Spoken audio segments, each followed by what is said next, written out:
इस धरती पर शायद ही कोई ऐसा इंसान हो जिसने अफसोस को अपने जीवन में अनुभव ना किया हो, क्योंकि आए दिन हम सबसे गलतियां होती रहती हैं और हमें उसका अफसोस भी होता रहता है। अब अफसोस दो रूप में हमारे साथ होता है, या तो हम अपनी गलतियों से सीखें और आगे बढ़ें, लेकिन अगर हम अफसोस को पकड़ लेते हैं तो वहीं फिर हमारी खुशी, हमारी शांति, हमारा आनंद, यहाँ तक कि हमारे पूरे जीवन को तहस नहस वो कर देता है। काश जीवन में ऐसा होता, काश मैं उस समय ऐसा कर लेते, काश ऐसा ना हुआ होता। ये सब जो है, जहाँ पर भी हम काश का उपयोग करते हैं, यानी हम बीते जीवन की बात करते हैं और वहाँ से हम अफसोस को उठा कर ले आते हैं।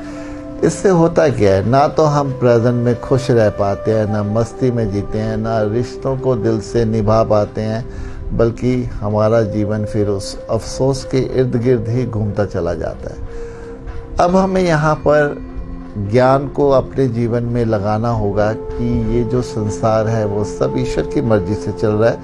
इस नियति में, इस प्रकृति में वही करना है, जैसा होना है वैसा ही होना है। इसमें हमारी कोई मर्जी नहीं चलती है, चीज़ें हमारे अकॉर्डिंगली नहीं भी होती हैं। इसलिए हमें कोई अफसोस नहीं रखना। जो जीवन में हुआ वो अच्छा हुआ और जो आगे होगा वो अच्छा ही होगा।